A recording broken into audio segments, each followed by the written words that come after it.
Good morning प्यारे बच्चों। आज हम पढ़ेंगे कार्यपत्रक 21 शिक्षा निदेशालय राष्ट्रीय राजधानी क्षेत्र दिल्ली द्वारा प्रकाशित, तिथि 11/12/2020 के लिए, विषय विज्ञान, कक्षा 8वीं, हिंदी मीडियम। विद्यार्थी का नाम यहाँ लिखे गए, कक्षा अध्यापक का नाम यहाँ लिखना है और आज का टॉपिक है हमारा प्रकाश। प्रवर्तन के प्रकार। प्रवर्तन दो प्रकार के होते हैं प्यारे बच्चों। अब हम पढ़ेंगे यहाँ पे। सबसे पहले कुछ एक्टिविटी देख लेते हैं। पिंकी की माँ बाजार से एक नई स्टील की प्लेट लेकर आई। पिंकी ने देखा कि नई प्लेट में उसका चेहरा साफ दिख रहा था। वह तुरंत रसोई में गई और पुरानी थाली में चेहरा देखने लगी। नई प्लेट में तो चेहरा स्पष्ट रूप से दिखाई दे रहा था, लेकिन पुरानी प्लेट में यह धुंधला था। अगले दिन स्कूल में उसने अपने शिक्षक से पूछा कि उसका चेहरा पुरानी प्लेट में धुंधला क्यों दिखाई दे रहा है। तो शिक्षक ने कहा, चलो इसे विभिन्न सतहों के साथ करके देखते हैं। विभिन्न सतहों में परावर्तन को देखें। आइए परावर्तन के प्रकार जानने के लिए एक गतिविधि करें। ऊपर दी गई तालिका में सतहों में अपनी छवि का निरीक्षण कर तालिका को पूरा करें। ये तालिका दे रखी है, इसको पूरा करते हैं। तो नई प्लेट में अपने चेहरे को देखा तो साफ दिखाई दे रहा है।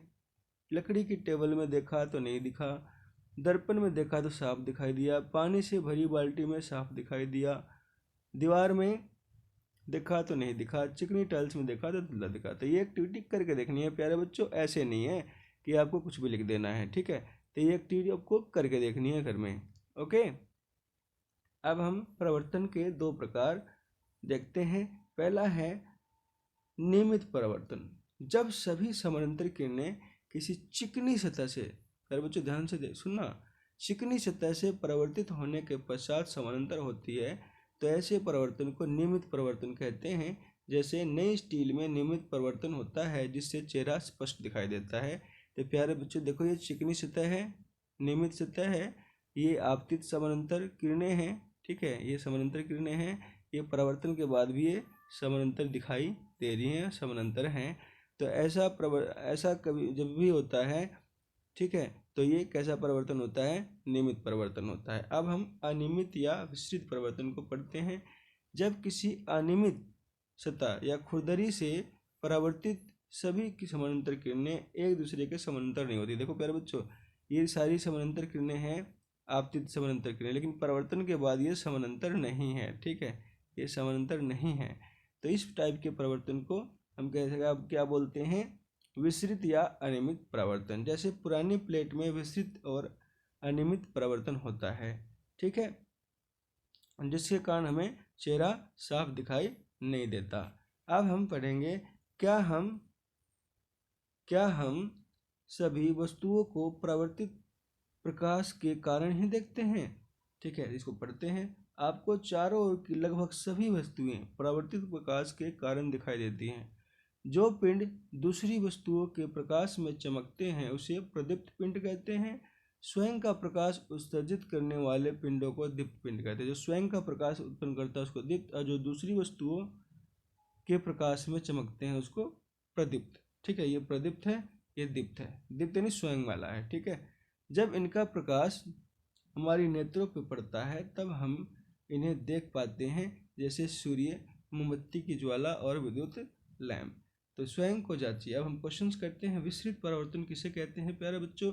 ये रहा, यहाँ दे रखा है विस्तृत परावर्तन दिया हुआ है। जब किसी अनियमित, ये यहाँ तक होगा, ये यहाँ तक आंसर होगा, ठीक है। जब किसी अनियमित सतह या खुरदरी से परावर्तित सभी समानांतर किरणें एक दूसरे के समानांतर नहीं होती तो ऐसे परावर्तन को अनियमित परावर्तन कहते हैं। फर्स्ट क्वेश्चन का आंसर होगा। सेकेंड क्वेश्चन है, पुरानी स्टील की प्लेटें में अपना चेहरा देखने पर हमारा प्रतिबिंब स्पष्ट क्यों नहीं दिखाई देता? तो इसका कारण है अनियमित परावर्तन या विस्तृत परावर्तन, ठीक है। तो विस्तृत परावर्तन लिखकर, ठीक है,